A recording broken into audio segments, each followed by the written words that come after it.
আসসালামু আলাইকুম, প্রোকোডারে আপনাকে স্বাগতম। এটা HTML এসেনশিয়াল ট্রেনিং সিরিজ এবং এটা পার্ট 1। HTML হচ্ছে ওয়েব ডেভেলপমেন্ট শেখার প্রথম ধাপ, সুতরাং এই ধাপেই আপনাকে আপনার কম্পিউটারের বেসিক প্রিপারেশনটা কমপ্লিট করা উচিত। যদি আপনি HTML এর এই 3টা বেসিক স্টেপ কমপ্লিট করেন তাহলে আপনার জন্য কাজ করা অনেক সহজ হবে এবং আপনার কাজের গতি অনেক বাড়বে। সেই 3টা বেসিক প্রিপারেশনের হচ্ছে 1 নম্বর অ্যানেবল ফাইল এক্সটেনশন, 2 নম্বর ওয়েব ব্রাউজার এবং 3 নম্বর কোড এডিটর।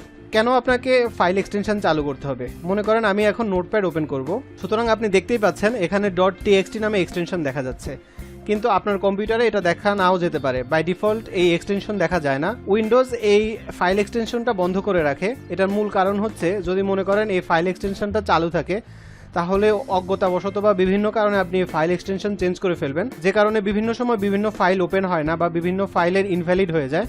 কিন্তু আপনার কাজের গতি বাড়ানোর জন্য আপনার ফাইল এক্সটেনশনটা চালু করতে রিকমেন্ড করব আমি। তো কি করে আপনি এই ফাইল এক্সটেনশনটা চালু করতে পারেন? যে কোনো উইন্ডোজ থেকেই আপনাকে কন্ট্রোল প্যানেলে যেতে হবে সবার আগে।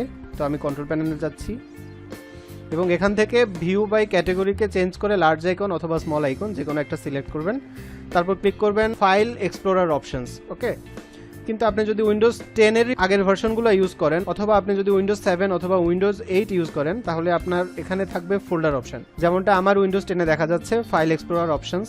বাট আমার মনে আছে যে আমি প্রিভিয়াস ভার্সনে এটা দেখেছিলাম ফোল্ডার অপশন নামে। যাই হোক, তো আপনি এরপরে যাবেন ভিউ এবং এখানে আপনি দেখতে পান একটা অপশন আছে hide extensions for known file types.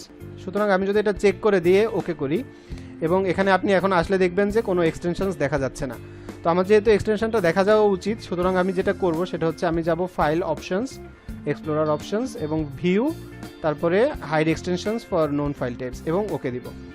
তারপর দেখতে পাচ্ছেন যে আমার এক্সটেনশন দেখা যাচ্ছে। এটা হচ্ছে প্রথম কাজ। Number 2, web browser. আপনি যে অপারেটিং সিস্টেমই ব্যবহার করেন না কেন আপনি তার সাথে একটা করে ওয়েব ব্রাউজার পাবেন। যেমন আপনি যদি উইন্ডোজ ইউজার হন, আগে পেতেন ইন্টারনেট এক্সপ্লোরার, এখন পাওয়া যাচ্ছে মাইক্রোসফট ইডিজি।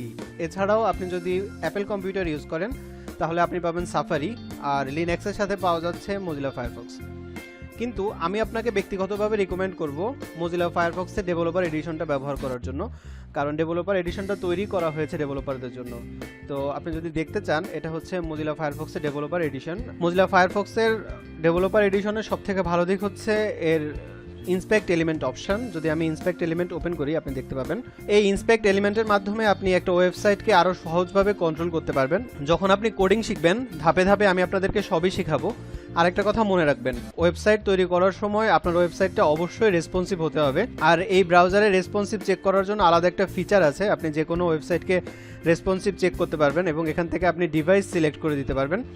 যদিও এই ফিচারটা গুগল ক্রোমেও আছে, কিন্তু মোজিলা ফায়ারফক্সের ডেভেলপার এডিশনটা আমার বেশি ভালো লাগে, তাই আমি আপনাকে ব্যক্তিগতভাবে রিকমেন্ড করব মোজিলা ফায়ারফক্সের ডেভেলপার এডিশনটা ইউজ করার জন্য। আরেকটা ব্যাপার হচ্ছে এটা সম্পূর্ণ ফ্রি। আর নাম্বার 3 হচ্ছে কোড এডিটর। অবশ্যই কোড লেখার জন্য আপনার একটা কোড এডিটরের প্রয়োজন হবে। আপনি Notepad plus plus, bracket, Adobe Dreamweaver, Sublime Text সহ অনেক রকম কোড এডিটর ব্যবহার করতে পারেন, তবে ব্যক্তিগতভাবে আমি রেকমেন্ড করব ব্র্যাকেট ইউজ করার জন্য, কারণ ব্র্যাকেট যদি আপনি ব্যবহার করেন আপনার কাজের গতি অনেক বাড়বে। যেমন মনে করেন আমি যদি একটা প্রজেক্টকে ব্র্যাকেট দিয়ে ওপেন করি, তো যেমনটা আপনি দেখতে পাচ্ছেন একটা HTML ফাইল যদি আমি ব্র্যাকেট দিয়ে ওপেন করি এটা এরকম হবে এবং আপনি এখানে HTML এর লোগো প্লাস ট্যাব ফাংশন পাবেন। আবার CSS ওপেন করলে CSS লোগো সহ পাচ্ছেন, jQuery ফাইল ওপেন করলে jQuery লোগো সহ পাচ্ছেন। আপনি PHP বা অন্য যে ফাইলই ওপেন করেন না কেন সেটার সাথে তার লোগোটা থাকবে। এটা অনেকটা সুবিধাজনক আপনি যখন কাজ করবেন এবং আপনার কোডে যদি কোনো ভুল থাকে এরকম এরর ফাইল পাবেন। একটা ভালো কোড এডিটর আপনার কাজের গতি অনেক বাড়াতে পারে, আর আপনি তো অবশ্যই জানেন যদি আপনার কাজের গতি বাড়ে তাহলে অবশ্যই আপনি ভালো আয় করতে পারবেন। তো আজ এই পর্যন্তই। আগামী টিউটোরিয়ালে আমরা HTML প্রথম থেকে শুরু করব। সে পর্যন্ত ভালো থাকবেন, সুস্থ থাকবেন। আর যদি আপনি web design, web development, graphics design সম্পর্কে জানতে চান বা শিখতে চান তবে আপনি প্রোকোডারকে সাবস্ক্রাইব করে পাশে থাকবেন। আপনাকে অনেক ধন্যবাদ এতটা সময় দেওয়ার জন্য।